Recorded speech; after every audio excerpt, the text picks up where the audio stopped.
दिसामासाने एकनाथ वाढत होता. त्याच्या बुद्धीचाही झपाट्याने विकास होत होता. पुरुष सुक्त, रुद्र, पवमान त्याने केव्हाच आत्मसात केले होते. गीता तर मुखोद्गतच होती. आजोबांच्या जवळ बसून लोकव्यवहारही तो शिकला. जमा खर्च कसा लिहावा, बेरीज वजाबाकी करून शिल्लक कशी जमवावी, खरडा खते कशी लिहावीत, या साऱ्यातच तो वाकबगार झाला. चक्रपाणींच्या आशा अधिकच पालविल्या. भविष्यकाळात आपला हा नातू आपला सारा संसार गाडा समर्थपणे सांभाळेल, लोकव्यवहारातील आपली पत आणखी वाढवेल, असे त्यांना निश्चितपणे वाटू लागले. पण उमलत्या एकनाथांच्या मनात मात्र लोकव्यवहाराविषयी अनंत आशंका निर्माण होत असत. त्याची जन्मभूमी पैठण ही दक्षिणेतील काशीच. गोदामाईलाही त्यामुळे गंगा स्वरूप लाभलेलं. आजोबा नेहमी पैठणच्या वैभवशाली इतिहासाचे वर्णन करायचे. पण एकनाथा पुढचा वर्तमान अगदीच भिन्न होता. एकेकाळची ही प्राचीन राजधानी, अगदी देवगिरीच्याही आधीची, 7 वाहनांच्या शौर्यकथा गाणारं हे प्रतिष्ठान, अवघ्या भारतवर्षात याला प्रतिष्ठा. इथल्या प्रत्येक राजाला आपल्या कुलाचा यथार्थ अभिमान. धर्म, शास्त्र, तत्वज्ञान, कला, विद्या, शौर्य, औदार्य या साऱ्याच सद्गुणांचा समुच्चय इथे झालेला. इथली पेठ समृद्ध. पैठणी नामवंत. ग्रीस, रूस पासूनचे व्यापारी इथं उंटाच्या पाठीवर आपला माल लादून आणायचे. जाताना वस्त्र, अलंकार, मसाल्याचे पदार्थ, धान्याच्या गोण्या घेऊन जायचे. अरब घोडे आणायचे. 7 वाहनापासून शिलाहार राज्यापर्यंत चतुरंग सेना इथं सज्ज असायची. त्यांची अश्वशाळा जातिवंत उमद्या जनावरांनी सदैव भरलेली असायची. नगरीचे सौंदर्य तर अवर्णनीय होते. 3-3 मजली वाडे, अप्रतिम राजप्रसाद, देवालय, दीपस्तंभ, गोदावरचा विस्तृत घाट यांनी पैठणचं सौंदर्य त्या काळी स्तिमित करून टाकणार होतं. हा झाला 400 वर्षापूर्वीचा भूतकाळ. उत्तरेकडून तुर्की वंशाच्या पठाणांच्या लाटा आल्या. देवगिरी खस्त झाली. सारीच शहरे स्मशानवत झाली. पैठणच्या व्हाळी तरी दुसरं काय असणार. वाड्यांना खणत्या लागल्या. देवालय उद्ध्वस्त झाली. मूर्ती भंगल्या. प्रासाद कोसळले. दीपस्तंभ उन्मळले. घाटांच्या चिऱ्यांना भेगा पडल्या आणि बाजारपेठ ओस पडली. दुकानं फुटली, लुटली गेली. दोन्ही बाजूना शिल्लक राहिल्या त्या दगड मातीच्या उघड्या बोडक्या भिंती. मुसलमानी राजवट आली. दर्गे मशिदीतून अल्लाहू अकबरची बांग सुरू झाली.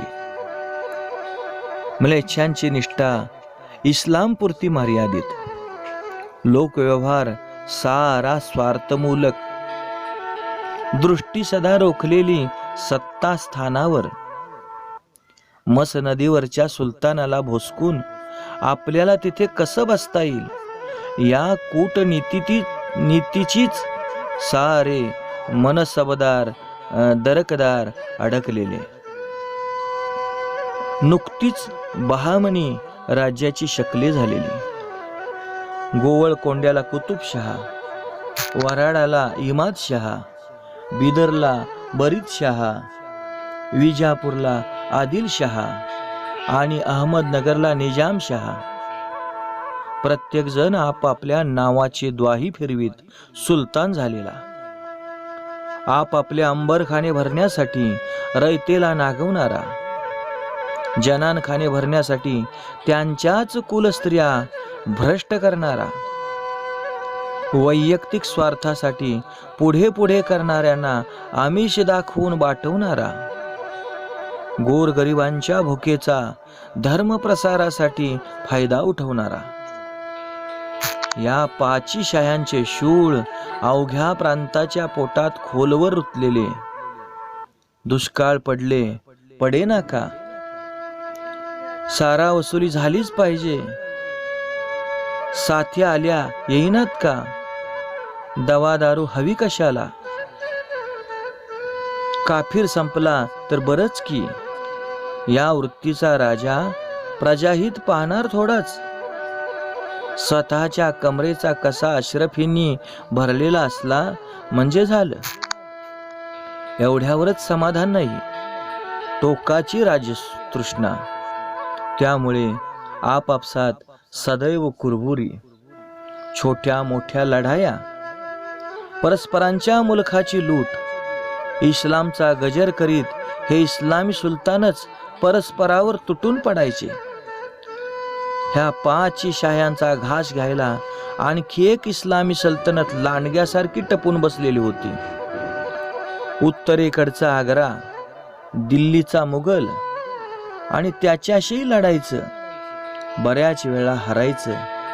तहाची अपमानित कलम स्वीकारायची, मुलूक तोडून द्यायचा आणि तोडलेल्या मुलखात पुन्हा मुलगी हौसेचा भस्मासूर थैतयाट करायचा.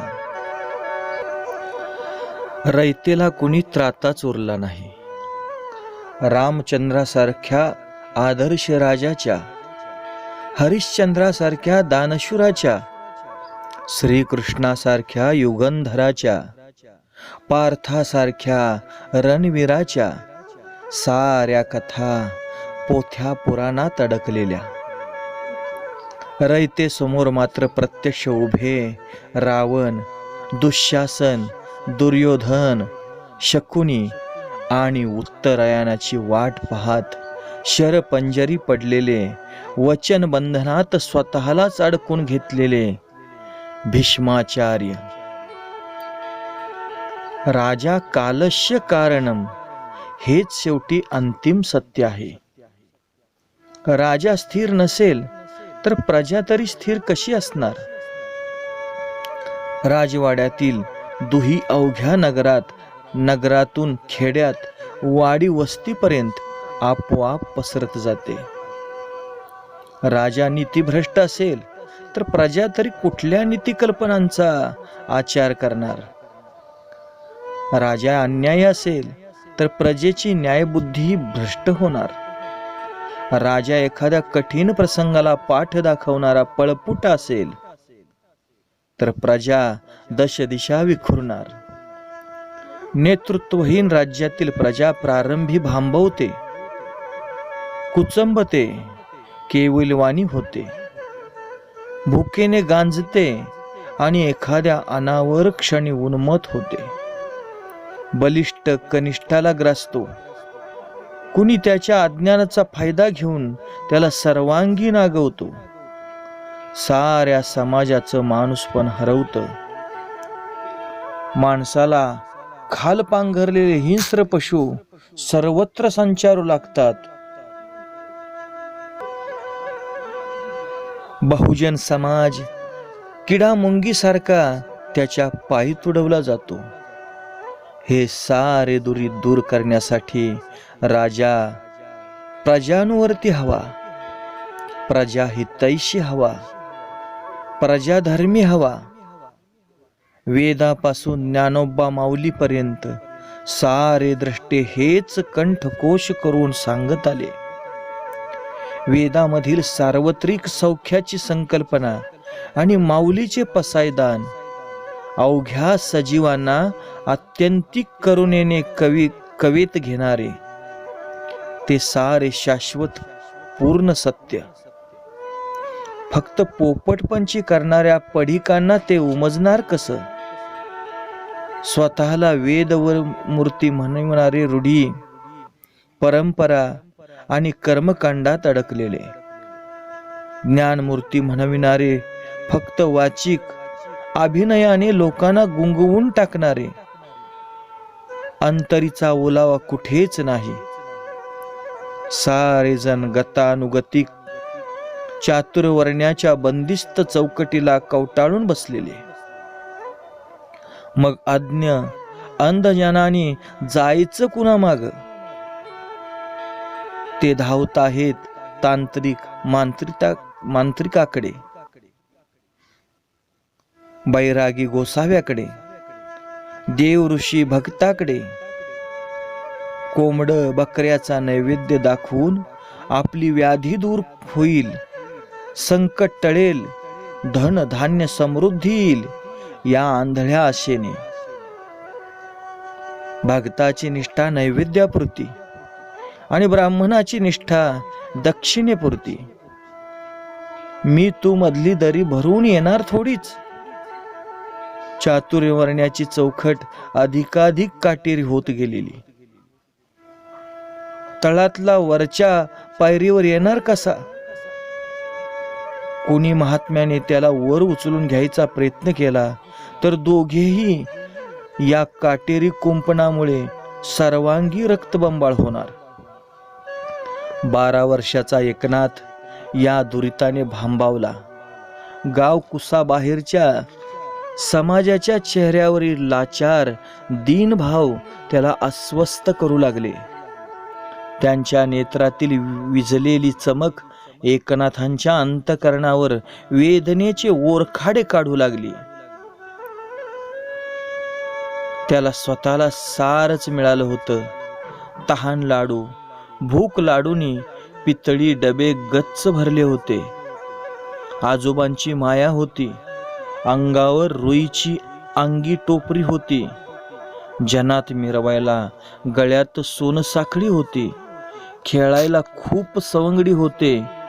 डुंबायला गोदामाईचे विस्तीर्ण पात्र होते. हुंदडायला प्रशस्त वाळवंट होते. ऐकायला नव्या बुवांची कीर्तन होती. रात्री निश्चिंत निजायला आजीची उबदार गोधडी होती. आणि तरीही एकनाथ अस्वस्थ होता, उपाशी होता, एकटा होता. राम कृष्ण हरी, राम कृष्ण हरी, राम कृष्ण हरी. भानुदास एकनाथ, भानुदास एकनाथ, भानुदास एकनाथ.